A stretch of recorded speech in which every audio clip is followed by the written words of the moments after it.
Hello and welcome everyone to episode 133 of One Piece at a Time, the One Piece read-through podcast where we read and discuss 5 chapters of the One Piece manga each and every week. I'm your host, Derek Bittner, and I'm joined by my wonderful co-host and freelance letterer at Shonen Jump, Brandon Bovia. How you doing, Brandon? I'm doing pretty good. I'm, of course, Brandon Bovia, letterer of manga like Dragon Ball Super, Kaiju number 8, and, I'm raring to go. It is amazing the fact that it's been basically 100 chapters, maybe a little less, since the crew's been together. And the fact that they could come together like no time's passed at all. Yeah, it really feels like they haven't missed a beat, even though it's been 2 years. And so it really is satisfying to see everybody come back together again. It's just like, man, you forgot how much you missed this. You forgot just like the lows, that we've been through to get back to this point. That's why One Piece is such a wild ride. Oh yeah, it's just like, this is nice. That's really what it comes down to. It really does. Yeah. That's all I can really say about it. It's just like, this is good. And it's funny you say 2 years because it's not only 2 year time skip, but it's been 2 years since they've been getting together real world if you're following along with the releases at the time. Yeah. It's been a bit under 100 chapters, which would be about 2 years, which is kind of crazy. I wonder if that's why Oda chose 2 years. Because for some reason, for the longest time, I had 3 years in my head. But no, it's only 2.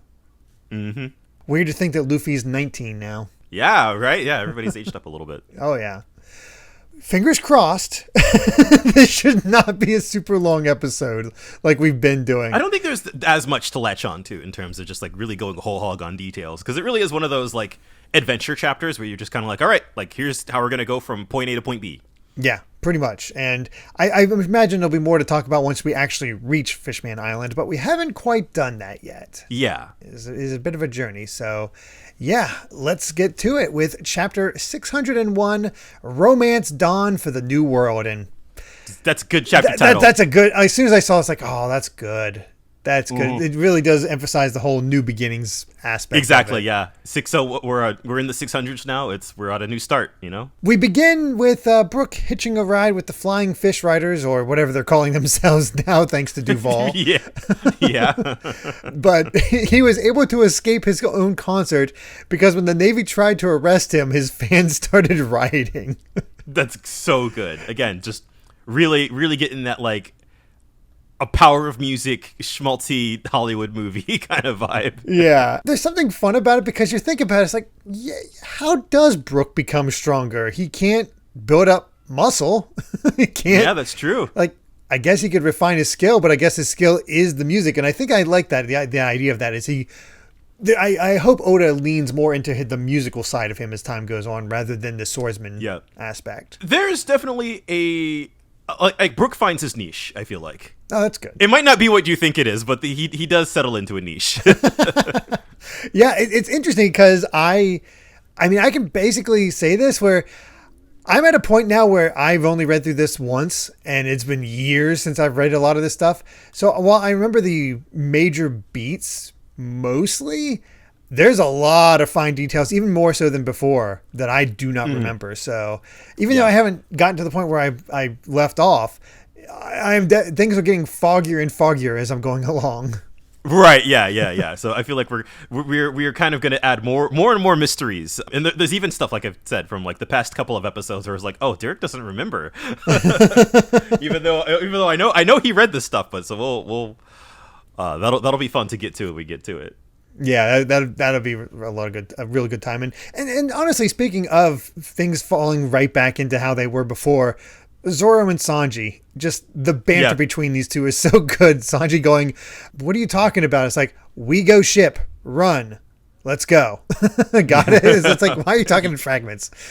I would like a eulogy for what is the last good Sanji gag in this set of chapters. Yeah. It's like okay, Sanji still got it, and then he's like, oh no, his new gag comes up, and that's nowhere near as good. No, not quite. Zoro happens to see an island getting a bit rowdy, which happens to be the gathering of the fake Straw Hats in Grove 46, where they lead up what they don't realize is Luffy.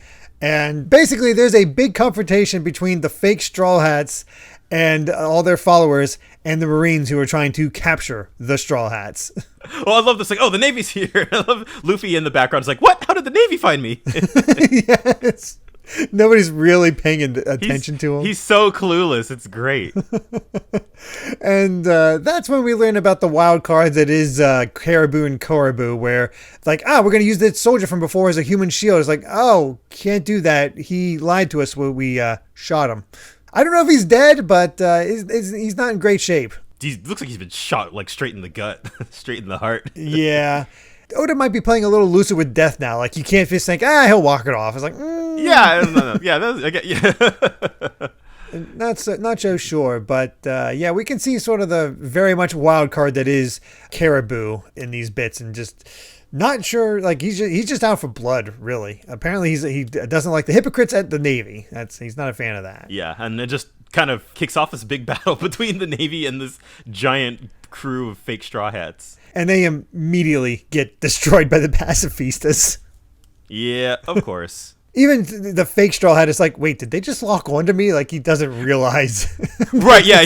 There's a fun build up to that, because it's just like, the pacifist is like, Pirate Straw Hat Luffy confirmed. He's like, oh, did you mean me? He's like, oh, I just put a target on my back. Oh, crap. Yep. Play stupid games, win stupid prizes. Yep. And they're just like, oh my gosh, even bounty's worth 80 million or nothing next to these pacifistas. What are we going to do? It's like, oh, we're going to run. Yeah. All right. Time to skedaddle. And that's when, well, unfortunately, God, this really feels like Sabaody 2.0. It's like fake Luffy trying to run away and get stopped by Sentomaru. Yes. And fortunately, the first smart person in this entire set, like, yes. Oh, you're not Luffy.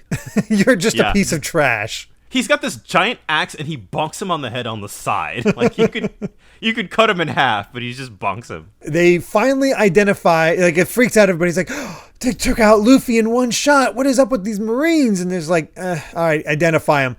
Oh, this is triple-tongued Damalo Black with a bounty of 26 million berries. Yeah, and I kind of love that these random pirates are just like, I got bamboozled by a 20 million berry punk. How dare they? And the rest of the crew immediately starts running. It's like, oh, we gotta go. Yeah, and even again, he's like, he was pretending to be me. But they do kind of look like the real ones. But the pacifistas were able to identify Luffy, and they have a shot against him, and he's able to backflip out of the way, and that's when Luffy gets his full reveal in the chapters itself. Yes. It's cool to just have the freak out of everybody. It's like, oh no, that is Luffy. That's the real one. And I feel like a wee bit of just kind of building up to the reveal on the next page, but the way that Luffy is just able to now backflip out of the way from a pacifista laser beam.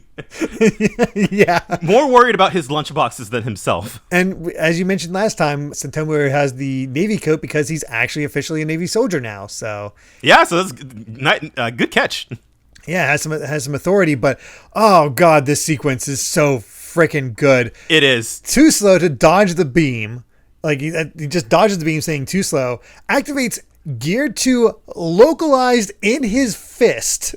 He doesn't need to take the stance anymore. No. And just winds up for Gum Gum jet pistol and immediately destroys the pacifista. As Sentomaru notes, he used hockey. He's like, oh, crap, he's stronger now. There we go. We finally, after, again, 100 chapters ago, we got these pacifistas. We couldn't do anything against them. And now here's Luffy back after 2 years of training and just one tap. Yeah. And we could see how the pacifistas, even during the Paramount War, were giving trouble to everybody on Whitebeard's crew. True. Yeah. So this really is just like, we're seeing Luffy just with a big jump. I love that it's also it isn't a new technique either. It's we've seen jet pistol before, so you know he dipped it in a little hockey sauce, but like it is otherwise just this is what Luffy just like can do now. You know, it's very nonchalant, and I love that. So he takes it out. He's like, all right, bye.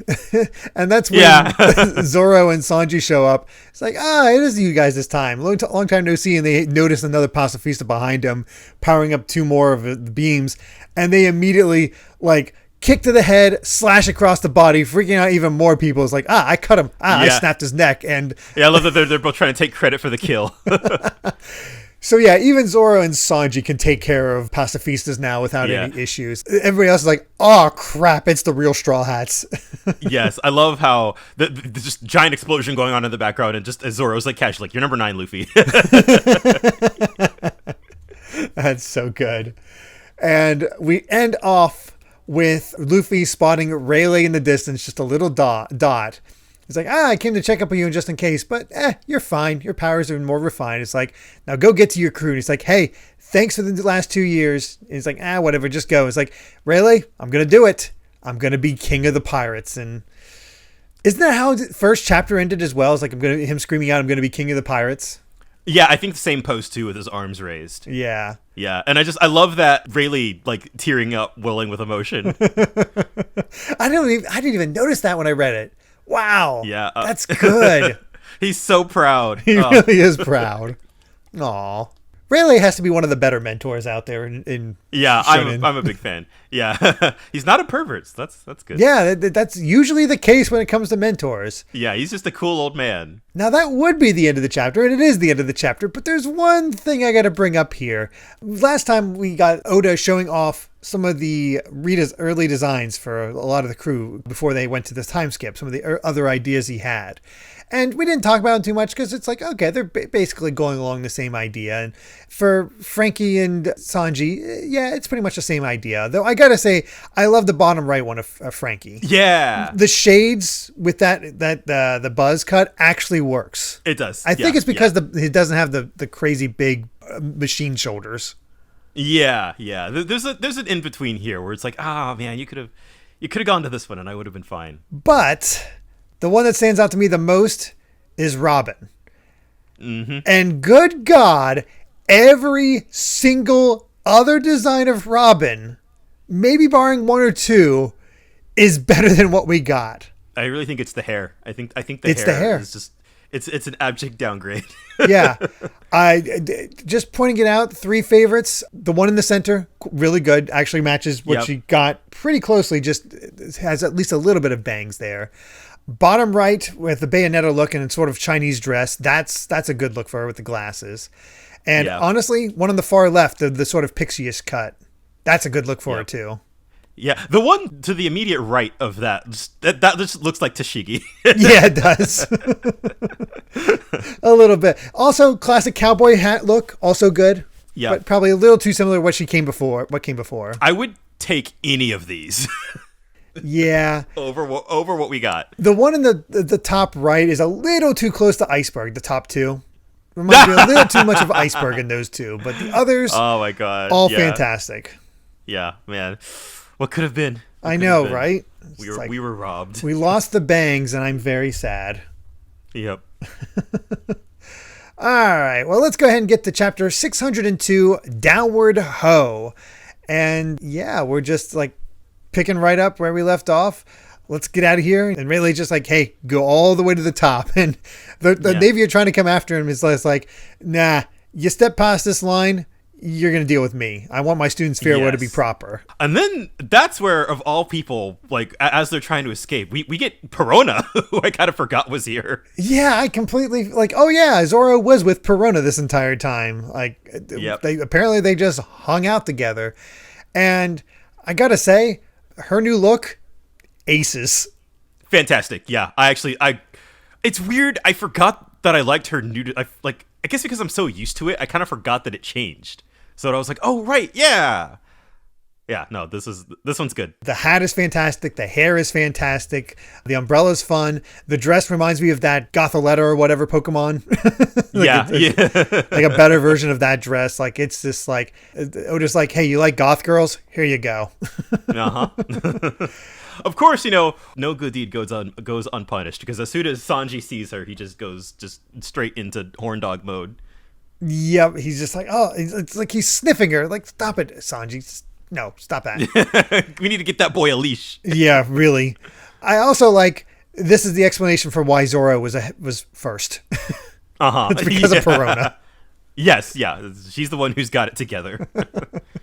But back at the ship, Brooke has made it back, is greeting everyone, and immediately greets everyone by saying, "Nami, it's been 2 years, but can I see your?" And she immediately just smacks him across the face with her foot. Of course. It's yeah, like, none of you've matured at all, as she says. She's not wrong. Yep. That's when Chopper has arrived with his bird friend, and here's Zoro, Sanji, Luffy, all coming down to greet everyone. And again, we mentioned it last time, and I got to mention it here. I think Oda has finally learned proportions on women, at least when it comes to their waists. I'm kind of seeing it. Yeah, I'm seeing it. There's a few shots like from a distance where he goes back to the stick figure look, but my God, what an improvement from what we've seen, like especially during like Enos Lobby. I'm gonna hold this one still. I'm gonna look out for it because I feel I don't know if I want to commit to saying like, oh yeah, he's better now. You think he regresses again?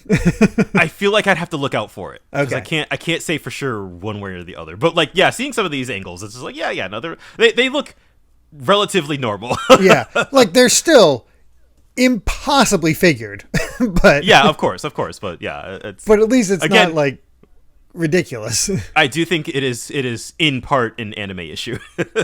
Yeah, I think you're right. Yeah. Of course, as soon as Sanji sees them, he goes flying from a nosebleed and welcome to his new joke. Yeah. No, if you didn't think it was funny this first time, well, I hope you find it funny the other 5 times for the next 3 chapters. The degradation of Sanji begins now, it feels like. Yeah. Well, yeah, at least for this next little bit. I remember being pretty prominent in Fishman Island. And that makes sense because he's been dreaming about mermaids for a long time, and yeah. he's gonna be at his worst. Yes, I think this is probably his low point. And God, it just the nosebleed gag really like it gets really repetitive. It's the thing is, Oda's usually pretty original when it comes to his gags. Like it's different. Like the gag of Luffy always being impressed by Frankie's robot forms. He's like, oh my gosh, this is so cool. That's endearing. It's funny. Oda just takes the nosebleed gag from a lot of other anime, manga, and just ramps it up to 15, and just so he rockets now. It's like, God, it's so weird when you think about it too, because I feel like, I know, like in terms of real world, like this content, this is probably about like a little over 10 years ago. I think we're in like 2011, 2012 territory. I feel like even by that point, kind of like the old nosebleed trope, I associate that so much more with like 80s and 90s and early 2000s anime. That is just like we've seen it done to death. That just kind of having it replicated here verbatim is like, it's not really interesting. No, not really. Yeah, it's something I didn't notice for a while, but it's also really cool to see how all the mentors, or at least the people they hung out with, start helping the Straw Hats here, because the Navy's trying to attack, and here comes Hancock, who just is like, hey, why are you getting in my way? I'm too beautiful for you to get in my way. So this almost feels like an escalation of like the kitten joke. It's like, who put this kitten in my way? No, who put this warship in my way? And of course, freaking Usopp and all the other normal guys are like beholden by her beauty, and Sanji immediately turns to stone. I don't even think that's her power. That is a good gag. See? yes, that is good. That's a good visual gag. You know, just set it and forget it. It's just one panel. Yeah. Also, Sanjay getting really upset that I was with that island and you got the island of beautiful women. This is not fair. As we had figured all the way back then. Poor Sanji would be so jealous, and I love he's just like, you know, you better have been trading the last 2 years.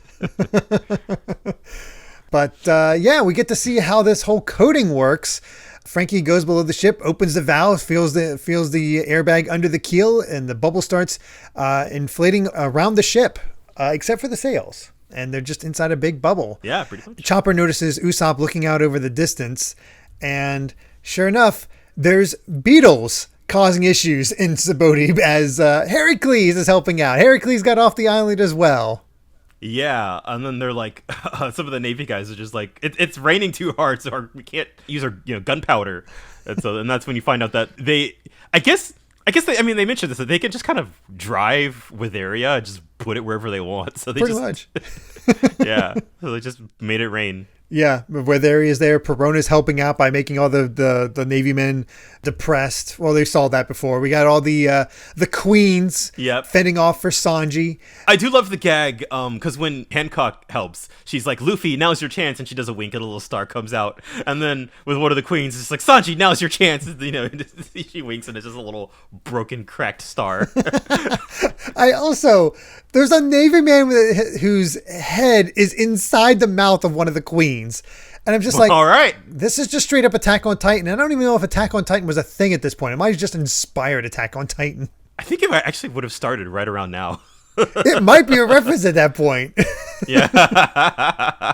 It's like, oh, good God. Like, yeah. All right. It's kind of in poor taste, but I like that it doesn't feel like it's It doesn't feel like it's punching down because they are powerful people.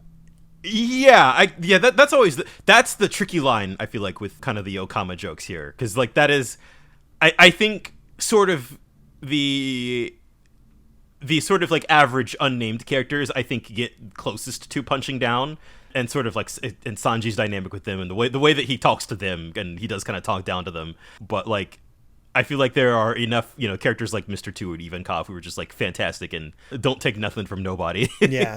Plus we have the greatest queen of them all, Bon Clay. Like, yes. I mean, that is enough. Like, nobody's going to beat Bon Clay when it comes to brodom. Yeah, exactly. So we get an explanation as they're escaping from Nami. Dakota ship is less susceptible to all kinds of different pressure. We remove the buoyancy pouch where we're going to sink, and down we go. That's how we submerge. So we remove the pouch, we go down, and now after 2 years, we're going to head out. And Luffy doesn't even make a big deal of reuniting. It's like a whole lot of stuff I'd like to say, but never mind all that. I just want to thank you for going along with my selfish request. Let's go. Set sail for Fishman Island. Do you remember when after because I was rereading some of the stuff earlier, it was after Enia's lobby where they were like, oh yeah, you're going to go to Fishman Island next. Yeah. It's taken so long to reach this point. And yep. It's gratifying. It's awesome to finally reach it, to see them pull this off. And the crew feels complete. It does. Yeah, it really feels like we're starting anew. We're starting fresh. Yeah. And this is the end of the Return to Sabaody arc. We are done. This is a very short arc just to get everybody reacquainted, and now we're into Fishman. Yeah, well, we're on the way. Yeah. I do love that bit where everybody that helped out the crew mostly that came back in order to help out again. Yeah, thanks a lot, Dragon. Yeah. I didn't see Dragon do much. Didn't see whoever Frankie was with show up. But we got the Queens. We got the Bird. Yeah. We got Perona and Rayleigh and Hancock. Yeah. It's we got most great. of them. Yeah. Yeah. Not that I would imagine. I feel like the revolutionaries coming up would probably cause more problems than it would solve. So I get it, but it's funny. For sure. Let's make that trek to Fishman Island, or at least start that trek to Fishman Island with chapter 603, Keep That in Mind. And just right off the bat, we're not quite done with Sabaody, as time to focus in on Caribou and Koribu, who are in the process of digging graves for the fake Straw Hats. Yeah, oh yeah, God, that's bleak. It is pretty dark stuff. Like, oh my gosh. Like, I didn't even notice that at first. It's like we got 5 of them begging for their lives. And really what it came down to is like the fake Straw Hats are in dire straits. Like, fake Luffy got captured by the Navy. So did fake Robin, not realizing. Yep. And all the others have been captured by Caribou. And we learned why he joined the Straw Hats. He was going to kill him. He wanted to kill him from the inside. And starts using some sort of devil fruit. It can't be the wax fruit, even though it very much looks like that, and covers fake Sanji's head. Yeah, it looks like suffocates him. I think he's downright dead. And it has to be different from the wax fruit, though, because that is a paramecia type, and Caribou is a Logia type. Yeah, I don't remember what his devil fruit is. I don't even remember when it gets revealed. I know it does get mentioned at some point. I cannot remember right now. It's interesting. It definitely paints him as he looks more dangerous than the perhaps rest of a them. little bit of a threat. Yeah, Yeah, a little bit. he definitely comes across as dangerous. Maybe not a threat, but he's unpredictable at this point, so you don't really know what you're dealing with with him. Yeah, I pretty think much. that's the kind of the threat of Caribou. We then move over to Sentomaru, who's giving his report, basically saying, "Yeah, we couldn't do anything. Dark King got on our way, and I didn't even realize this. Uncle Kizaru could get past him. So what could we do?" I have to look up something up regarding that, which I forgot to do, so I'll no comment. It's like, all right, well, the Caribou pirates and a few others disappeared from the plaza along with some of the fake straw hats, but we captured the rest, and also the real straw hats severely damaged to the pacifistas. They're the same two prototypes that cornered them 2 years ago. Their specs have not changed at all, so yeah, they've gotten stronger. They've gone much more powerful. And I kind of love that he goes out of his way to reiterate that, like, yeah, these are the same kind. Like, we didn't upgrade them or anything, so, oh god. But it also puts the note of, oh, they might have upgraded a few. Yeah. So it's not like pacifitas are no longer a threat. Certainly, they're not going to take this sitting down. No. But we finish off Saboti proper with Shaki and Rayleigh looking out over the ocean, noting how they're already gone. And she just asks him if he's thinking about the past. And we see how Rayleigh and Roger met. Which is, it's so casual and nonchalant. It really is. It's like, hey, that's a nice ship. It's like, oh, and Rayleigh just goes, oh, it's stolen because my house burned down, so I live here now. It's like, oh, really? What's your name? And it's like, I'm Roger. This meeting is fate, Rayleigh. Let's turn the world upside down together. And we see Roger in the frickin' straw hat. That is the reveal, right? Because I had forgotten that. Trying to juggle so much information. Did we not know that yet? We did not know that. This is the big reveal because. Okay. And I had forgotten about this as well, but we can assume that Roger passed the straw hat to Shanks, who then passed it to Luffy. Yes. Okay. So I remember back in the Sabaody arc, this, like, when they first met Rayleigh, there was a line where, like, he was like, "Oh, that straw hat, like that looks good on you." Like this, there was a sort of an indication that he kind of knew where it was from. We didn't quite know the context for it yet. So. We just assumed it was Shanks because well, that's who was wearing it. So it really does add context that Shanks might have seen a lot of Roger in Luffy, even at that young of an age. Yeah, for sure. I feel like that really adds a lot of significance to the straw hat in a way that, like, we don't really know yet, but sort of the idea that we've seen it all up to this point, that there's some kind of, like, connection, right, between Roger and Luffy, and there's something about, like, just them as people and kind of, like, their journeys are kind of following similar paths.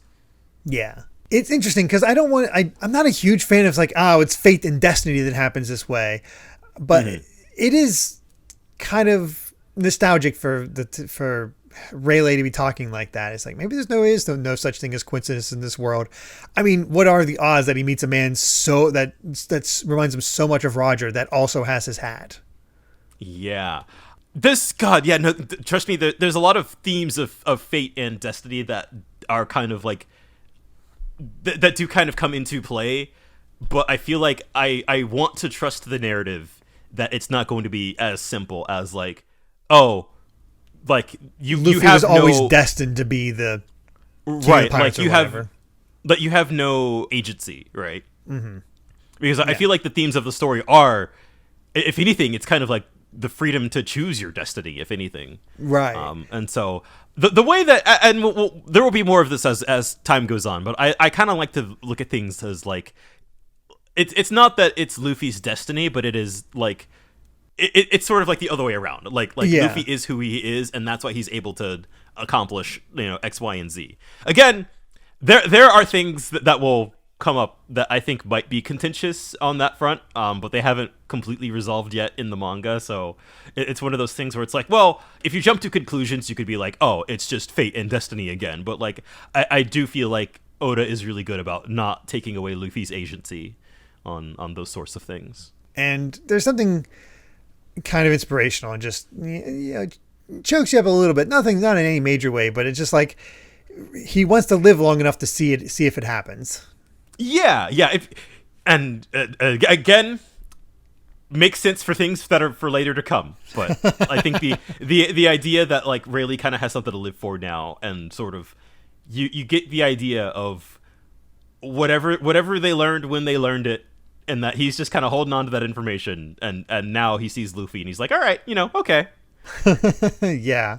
But the crew has made it below the Subodi archipelago, and I mean, it has to be wild for Luffy who'd be underneath the water and see all this. I mean, yeah, he went into a little diving ball before in the when exploring the wreck of the ship that fell out of the sky. Yeah, back in Jaya. But to have room to see all this, and my God, the scale. It's like, yeah, God, seeing all seeing the Neptunians, seeing the light come from the surface, like that spread of them going underwater is just like it really, again, like Luffy says, it's like a deep sea adventure. Yeah, it's seeing the roots, and it's beautiful. It really is a beautiful. Yeah, it's majestic. Yeah, I love that Zoro's like, I already seen it. It's like, that's because you got on the wrong damn boat. Yeah. But I also love the joke with Luffy, Zoro, and Usopp, where they constantly want to get out to get fish or catch things, and Usopp bonks him on the head along with Chopper. Is like, you could have popped the bubble. Don't do that. Yes. It's amazing how much they're scared of dying and how much Luffy and Zoro are not. Like, we're underwater. Let's go outside the bubble. Let's get fish. Yeah. We'll be fine. And, well, Sanji's just like, these idiots are doing something stupid, and he sees Nami turn to him. It's like, okay, we're going to explain the memo from Rayleigh. And he just sees her, and he just, again, nosebleed launches, which at least this one serves a purpose that shows what the bubble's capable of. But, like, Sanji is a liability. He is a liability right now. Yeah. It's like, and then even they comment, just like, man, it's like your weakness for women is worse than ever. Yeah. Oh, we got to get this man cured. Yeah, seriously. We got to find blood donors when we get to Fishman Island, or else we're in trouble. Yeah, he's going to run out of blood. But basically, the idea is that the bubble around him, the coating, is actually the same bubble as Subodi. It works the same way, where you can just sort of move your way through the bubble and it won't pop. However, it will burst if there are multiple breaking points around it. So you got to make sure that does not happen, or else then you're in trouble.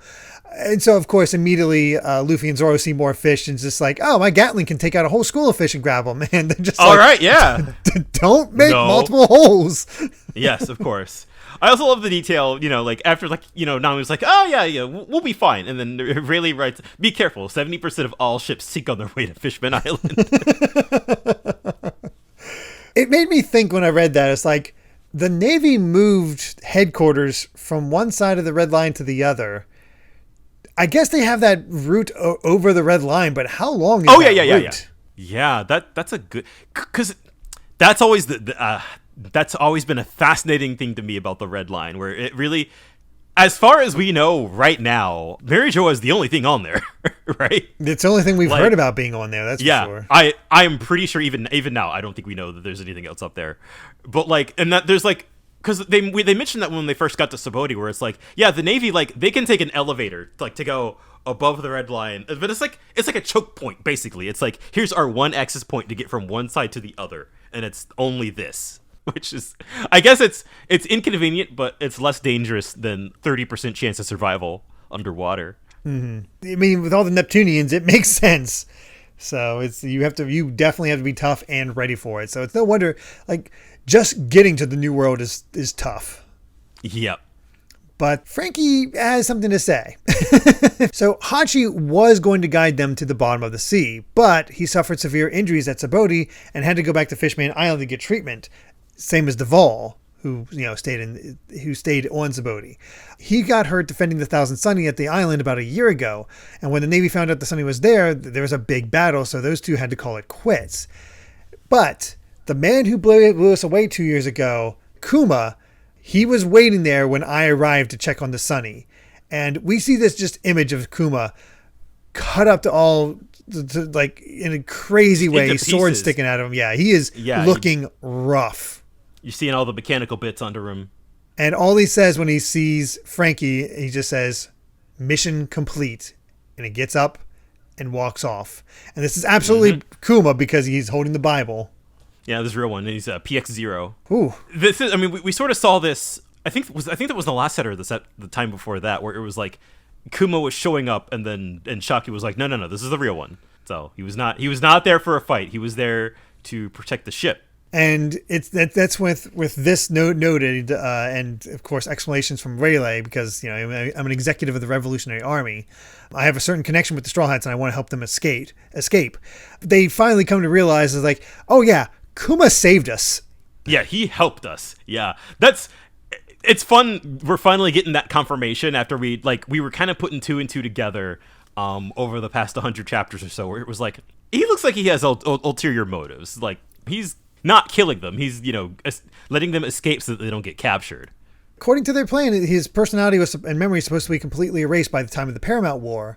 But the reason that he still protected the ship is that he asked Dr. Vegapunk to promise to program him one last mission to defend the ship until one of the Straw Hats returned. That's why, even without any of his memories these last 2 years, he fulfilled that command. Yeah. More mysteries on mysteries, like, of course, the Usopp kind of remarks, like, well, if he's got a connection to the Revolutionary Army, like, it might be because Luffy's dad is the leader of the rebels. Yeah, and we just get that little thought bubble of Kuma from Robin. It's like, So she seems to know a little more, at least. I'm sure she does. I don't know why she's not saying anything, but I guess it's not fully relevant yet. Mm-hmm. I like how Frankie, it does come across as sort of like a dad of the group. He's actually able to be serious. It's like, the truth is, these 2 years have been very important for all of us. There's no denying he was the man who made it possible. He can't tell us what his true intentions were anymore, but Kuma was someone we are indebted to. But if we do see him again, he is now an emotionless human weapon. So we have to keep that in mind. Again, as with many things regarding Kuma, this whole scene was completely, like, this whole sequence was completely like, what did that mean? And we have found out as of about a year ago. Yeah. So yeah. it'll take a while for any of this to come back up. Oh, I'm sure. But I also love how Sanji is like, why should I feel indebted to Kuma when I was where I was sent? Yes, of course, he's the one as he drew the short straw. Oh. But we end off with Caribou and Korobu following after, spotting Luffy, and he's like ready to attack. All right. Hot on the trails. We'll see how much of a threat this guy is. Let's get to it with chapter 604, To the Deep Sea. Another 2-page spread. Just Straw Hats in their new outfits with a bunch of animals. Nothing too crazy. Yeah. It's just, again, nice to have everybody back. For sure. But yeah, they're getting deeper and deeper in the ocean. Turns out they're still 3,000 feet deep. Not quite where they need to be yet, of course, but there they go. They're just barely getting started. Yeah, I love that they see whales and Brooke is like, oh, it's Laboon. Like, that one looks like Whitebeard. I guess he was designed after a blue whale, so never thought about it, but it makes sense, I suppose. It does. Yeah, Caribou and Korobu are getting ready to attack. Have everything ready. It'd be easy to just destroy their ship and send it to the grave, but I want their heads so people know that we were the ones that took out this 400 million berry bounty. So let's board the ship and take them out. And that's when Usopp spots them. He's like, oh, I think there's a ship behind us. This is a pirate manga. When was the last time that a pirate actually kind of crashed into another ship to board it? I know, right? That's such a common thing in pirate media, and it's almost never happened. Yeah. But they actually start ramming their ship into the Sunny, trying to raid them through the bubbles. Caribou is like, all right, board them, men, let's go. And that's when Nami notices something. It's like, wait a second. Aren't you Momu of the Arlong Pirates? And it's a giant sea cow that's pulling their ship that has the bump. And it's like, wait a second, you. And they're like, and then Sanji and Luffy are like, yeah, he does kind of look familiar. And he sees those two. He's like, oh no, not these two. And he's just like, so Caribou jumps off being like, all right, now's the time to get him, kill him while they're all still confused. Let's get him. And Momu immediately takes off in fright. Nope. Yep. Imagine, they did that to poor Momu 2 years ago, barely into the East Blue. And he's still traumatized, even Yep. making it to the Grand Line. That is still the most traumatizing thing for him. Incredible. I am kind of like with this caribou antics. I am kind of like, I just kind of want to get it over with and just gotta like he's kind of a nothing character to me. So I was just like, all right, I just want to move on. But like this bit where he's the only one on the ship, he's like, all right, let's give him a nice greeting with the Gatling gun, kill all the straw hats. He's doing a pose and it's just nobody else is on the ship. The freak out face is pretty good. And Yep. he just immediately gets captured by Frankie. It's like, oh, don't throw me into the sea. Have you no regard for human life? It's precious. It's like, oh, wow, that's rich coming from this guy. Yeah, of course. Yeah. He just yeets him into the side of the ship. And we see his more duplicitous side. It's like, no, I'm not the captain. I'm just cannon fodder. I'm sick of that ship. Can I just stay with you a little while longer? And Chopper's like, I'm starting to feel sorry. It's like, and Usopp's like, no, he's lying. Yeah. I do like the well, poor Chopper can't see through it, but Usopp's like, no, he's obviously lying. He's got it. He leers at Nami a little bit because she's like, where'd you get Momu at? And Sanji kicks him. And it's like, you'll be okay now. And then he just, of course, has his joke. And that's when we get the explanation. He caught Momu somewhere around here. The experienced underwater travelers get beasts like that to pull their ships for them. So that's how they got the sea cow. And Momu's still running away. Yeah. And Luffy immediately starts looking for sea beasts. He's like, yeah, all right, there we go. Honestly, this is where Caribou actually became interesting to me, at least somewhat. Because before it's just a one-off of like, whatever. But now we actually has to be a bit more subtle in his tactics. Right, yeah. He's just like, all right, yeah, I'm outnumbered. And he's like, I could get out of these ropes, but I should buy my time and pick them off one by one. Uh-huh. That's when we start getting our explanation from Nami. And honestly, this chapter is mostly explanation of how the heck this all works. There's a lot here. I don't know if we need to go into like beat by beat detail for it, but No, I really don't think so. But it basically explains how surface currents connect to deep currents, which is what they're going to ride in order to get deeper into the water and reach the bottom so they can actually reach Fishman Island. How it all works. It is a ton of information. Like it's like a cool highway, to know. basically. Yeah. It's like an ocean current highway. It's cool that there's so much based on it, and you get some fun bits where they're like, yes, of course, and then they're like, I don't understand, it's mystery stuff again. It's pretty great there. The most interesting part of all this to me, honestly, was the explanation of the red line, because in a way the red line is a collection of interlocking islands. So there's summer islands and winter islands all right in a row. And that's fascinating. I don't know if that'll ever come up again, but I got some theories. That definitely made something click in my head where I'm like, hey, wait a minute. It really makes it seem like there isn't a single actual continent in this world. I don't think there is. I think, well, yeah. I really think that the red line, whatever it is, and whatever kind of history that it has, I feel like is something that we're going to have to get at some point. It's kind of amazing how mysterious it really is. Like, you just think this thin piece of land would be nothing, but no, there's more to it. Yeah, again, like I mentioned, earlier, like I think, as far as I know, I think Mary Joa is the only thing on there, which is like, there's an entire chunk of the world and one little like royal castle city on it. Like what? God, I have so many questions. What on earth? Why is it there? Yeah, I don't quite get it, but they finally see the current to take them down into the deep, and it's basically an underwater waterfall. It's wild looking. Yeah, no, God, there's so much between like that shot we got last chapter of them going underwater, like with the light coming through, and then this giant waterfall. Like, oh man. It really is just setting the tone for what it actually means to go underwater like this. It's not just simple down and then up. It's just like, no, there are hazards here. This is a journey. And it's the adventure aspect of One Piece that makes it so fun. But they're all reacting. It's like, okay, we got to get into this current. And that's when Caribou starts talking. It's like, you got to turn this ship around. You're going to be in trouble. It's like, look, there's a monster down here. I didn't know it was living down here. It's the mass murdering demon of the seas, the chaser of ships, the enemy of man, the Kraken. Yes. We've got a giant octopus. Yeah, we do.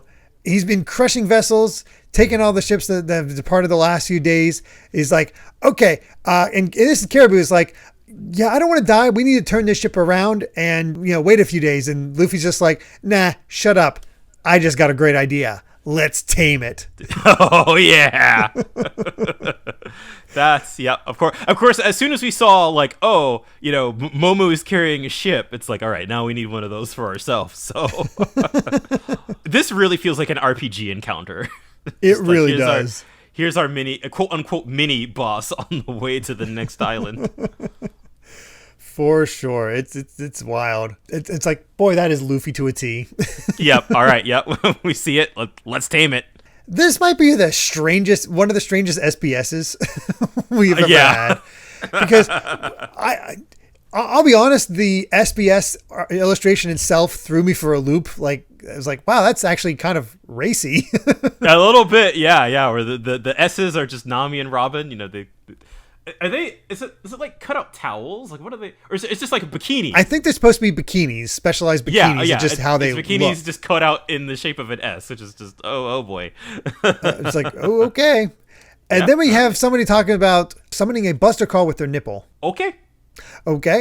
And then we just have another drawing error where we had Fat Luffy, then Thin Luffy, then Fat Luffy again. Which I didn't even notice. So yeah, whatever. Which of course, naturally, Oda's just like, it's the rebound effect. You should watch out for it. Right. Strange SBS, but anyway. There's a lot of weird ones. This we got we skimmed over, but we had Kazuki Yao, the voice of Frankie, on for one of them, and of course he's just a big old weirdo. Yeah, he is. All right, well, let's get to our final chapter of the set, The Kraken and the Pirates. Again, some of these are adorable. Like, it's okay. That's funny. Chopper being sketched by Tanukis, and I don't know what it is, but Chopper's imagination of what he looks like sitting there is hilarious to me. Yeah, because I guess he just thinks he still sees himself as a reindeer. Yeah. But yeah, Luffy is dead set on taming the Kraken, and Usopp and Chopper, they might have gotten stronger, they might have gotten braver, but this is still well beyond what they expect. It's like, yeah, no, which I think this one's fair, right? Like, this is completely fair. I'd be freaked. Yeah, I'm with Usopp. Honestly, I'm with Usopp on a lot of these. It's like, no. I need you to look. It is gigantic. It's hundreds of years old. It's in legends. We can't do this. Yes. I love how calm Brook is. Like, a creature that's all flesh and no bones. The exact opposite of me. I love that Robin's drawing it. It's so good. And Zora's just like, all right, fine by me. Do you have a plan? It's like, well, the trouble is we're in the middle of the ocean. How are we going to do this? It's like, and Nami's just like, all right, turn the wheel, head south. And there's like, no, head for the octopus. It's like, don't be stupid. Oh, this really is just like we're back to old times. It feels like, I guess this is what we're talking about when we say the crew didn't miss a beat. Like, they might have been gone for 100 chapters, 2 years. They are the same as ever. Yeah. This is exactly how they treat every new thing. And we got Caribou here just acting like, what is wrong with these people? I got to get off this ship. Yeah, I love he was like, all right, I'm going to kill him. And then he's just like, oh, God, get me out of here. And, well, it looks like he has some hope because Koibu, he comes back. It looks like poor Momu looped around. Yeah, he got bashed in the head a few more times so they could convince him to come this way. Here's the strange thing about Caribou's and Corbu's crew. They all look the same as Corbu. Huh. I don't know if that's intentional or a thing of his powers or something like that. It's very strange. I got nothing. I have no idea. Yeah. And it's like, you came to rescue my men. And he's like, well done. And all of a sudden here comes the Kraken and immediately crushes their ship. Yep. And then that's just it. I do like the little, I think the explanation is they all survived because they had little bubbles. Yeah. In order to carry them back to the surface. They just look like jellyfish. So here comes the Kraken to take out their ship. So Luffy's getting ready to use Gear 3. Zoro's getting ready to cut. And it's like, and Usopp's like, no, you're going to pop the bubble if you attack at the same time. And that's when Frankie uses the chicken voyage in order to dodge it. Yes, I'm going to dodge it. Yeah. God.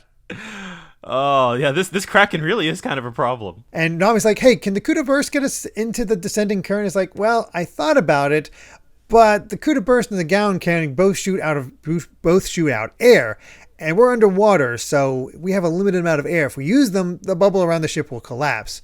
So Nami's like, okay, so what are we supposed to do? And that's when Caribou, again, showing his usefulness in this, at least in this situation, makes me not mind him as much. It's like, all right, hey, if you want to fight, here's a plan. It's just like, oh God, if I'm going to leave these guys alone, they're going to get us all killed. Yeah, I have to help them because otherwise I'll die too. So Sanji, Zoro, and Luffy all get their own bubble with a rope attached to make sort of diving suits. It's like, okay, remember to keep the rope with you. This is the lifeline. This will get you back to the ship. This really is like Jaya. It really is. You're not wrong. Usopp's like, you better not be playing a trick. It's like, I told him to run from the beginning. But your captain refused. Would you rather have him stay on the ship and get us all killed? Luffy, get out there and go as far as you can go. Yeah, I love it. He's all right. He's been won over. So we have a plan, except they didn't take the ropes. They got in the way. Yeah, of course. So they're just going off into La La Land. And this is a great opportunity. This Kraken is a perfect excuse to just show off what everybody's capable of. Frankie has rockets coming out of his shoulder now. That's awesome. Yes, and of course everybody's taking it. They're just like, wow. He really is a Gundam now. Chopper gets to use his Rumble Ball, and we get to see the new guard point, which is huge for sure. Yeah, it's huge. Yeah. I don't think the design's too bad. It's just big. Oh, yeah. It's just covered in fur. Yeah. No, it's fine. Why do I have a feeling it's human Chopper that you have the most problems with? Not the only one, but yeah. Okay. I guess we'll see. Yeah. So Chopper protects them from that one as they get swatted away. And that's when we get to see Robin's new ability, Gigantesco Mono, where she uses giant hands in order to push them away from what they're going to hit. It's kind of like her wings that she had in Thriller Bark, where it was like she made body parts out of a bunch of hands. So it's like these hands are a bunch of little tiny hands. Yeah, which is a wild extension of her powers, but it's it's pretty cool.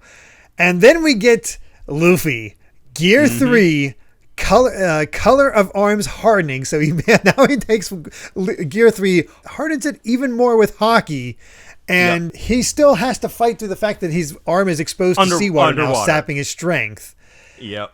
Important to point out, so this is actually really interesting because before we never really had a visual indicator of when somebody was using Haki. But now, the black ink covering Luffy's arm here, like this is sort of our new kind of like visual for what Haki looks like. Oh, okay. I mean, it makes sense to now denote that since we now know about it. It's not a mystery anymore. Yeah, exactly. Yeah, so just look out for that going forward. If somebody's body part is covered in black, that means they're using Haki. Okay, cool. Yeah. So yeah, we have Luffy preparing for that. He's a little slower with the hit because of the water sapping his strength. Meanwhile, Sanji leaves his bubble with the blue walk and is actually able to walk through the water almost as if he's like a fish man. And he's like, I ran for 2 years. Like, you call this a monster? This is nothing. And he's able to use his Bien Cut to like actually grill the skin of the octopus. It's funny that he's able to use Diable Jambe underwater. It really is. And grill what he's actually hitting with his feet. That's pretty amazing. And of course, we got Zoro. It's like, all right, 3 sword style, crossing the 6 paths. It's like, no, Sanji, Zoro, it's no good without its arms. So don't do that. Do that. Even though Zoro cut up one of his arms, so it's like, there goes one tentacle. That's when we get the new Gigant Elephant Gun. Yes, just smacking the Kraken right across the face, knocking it out. Just like, how much stronger did he get? Yeah. That's also the other fun thing of Luffy's new attacks are mostly animal themed from here on out. Oh, I guess he trained with all those animals, so it makes sense. Well, I think it might specifically be with Gear 2 and 3. I think. Oh, okay. I think Gear 2, 3 plus Haki equals elephant. Yeah. or animal rather.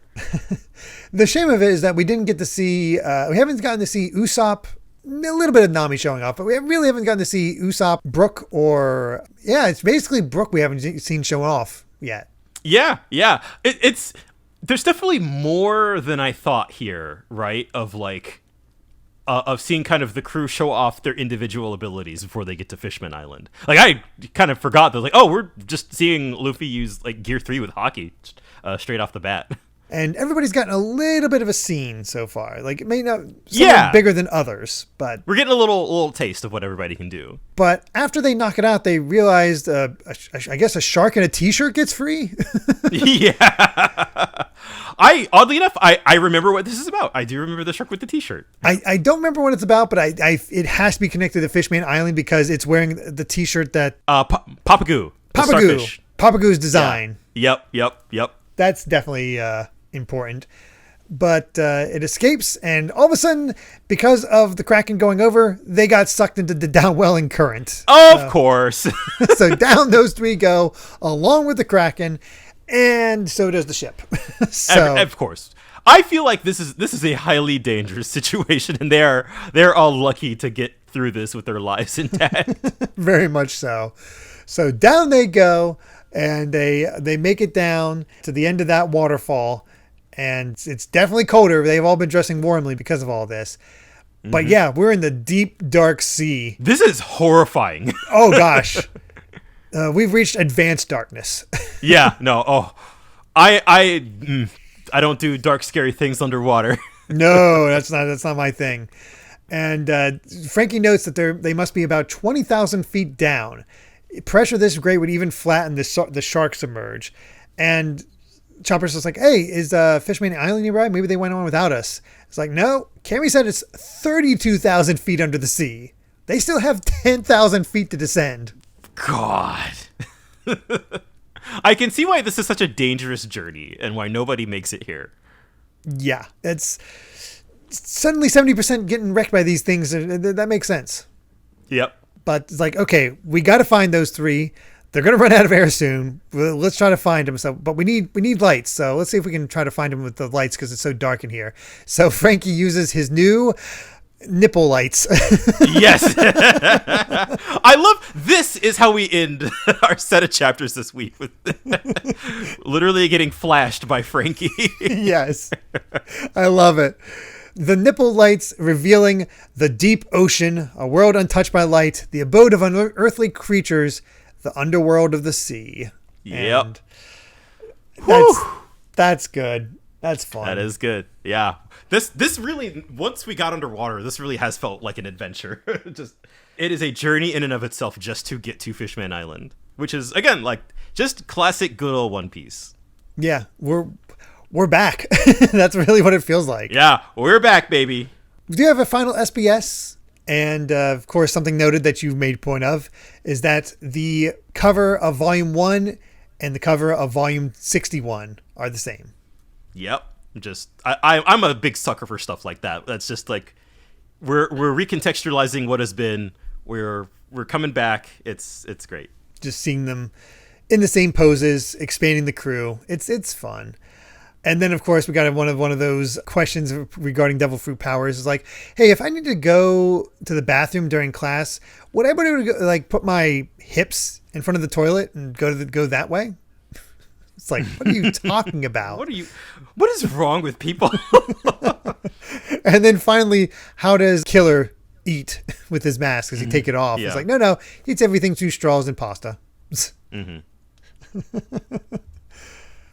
Very silly SBSs at the moment, that's for sure. But, I mean, what more can we say? Like, we got this wonderful explanation for how it all works down below. We got a view of what it's like. Shows what the freaking fishmen swim through in order to even just reach Djibouti. Even as kids, that gives context. Holy crap. Yeah, I imagine even as a fishman, like, that has to be not an easy journey to make. Not at all. So yeah, and I love... Like, just, I feel like my mind has been, like, my imagination has been activated, which is my favorite thing about One Piece, when we get into these sort of adventure chapters of, like, what does this mean for just, like, the wider world, where we're just feeling like we're getting just a tiny little piece of what it takes to get from point A to point B. Yeah. And the fact that a lot of the other supernovas have already made it into the new world, traveled through this, that's crazy. Yes. Yeah. No, there are some details about that I do remember that we'll probably be getting into soon here. Very interesting. Yeah. But yeah, it's going to be interesting. Fishman Island to me is another thriller bark because I remember not being too keen on this arc. It was, I don't know, it didn't quite get me in the same way. But again, it's very much like Thriller Bark. We just had a lot of chapters and arcs where just these insane things are happening again and again. This is very much, let's reset. It's a little more low key. Yeah, it's a reset. And that, I think I'm willing to, because for context, this has always been my least favorite arc in the entire manga. Barring some of the really early stuff, I don't know, like Orange Town or whatever. But in terms of like major long arcs, I've never really been a big fan of this one. I think hindsight is going to help a lot because I know there's some lore that happens here that is really, really important. But also I do think having that perspective of like, it's like, I want to get to the fireworks factory. It's like, we just got off of, Marine Ford and all of this really crazy hype stuff. And it's like, we got to build back up. So we got to kind of got to let things cook for a little bit. We got to let the story build more layers and things like that. So there are things I explicitly remember being underwhelmed by, but I'm hoping that there will be a lot of stuff that I can latch on to instead this time. So yeah, I'm excited to dive into it either way. Yeah, I'm looking forward to it as well. So with that, I believe we've said all we've wanted to say about chapters 601 to 605 of One Piece. Thank you so much for listening, and you can find more of my ramblings and stream VODs over at BitNerd Games on YouTube or BitNerd with an underscore at the end on Twitter. And Brandon, where can everyone find you at? I'm at Brandon Bovia on Twitter, talking about anime, manga, games, and my job. And can't wait to read more One Piece. And if you'd like to help us out more, you can support the podcast over at patreon.com/Derek Bittner. That's DERRICKBITNER to listen to the next episode ad-free 3 days early. And make sure to return next time as we discuss chapters 606 to 610 of One Piece. So until then, my friends, bye. Remember to take life one piece at a time.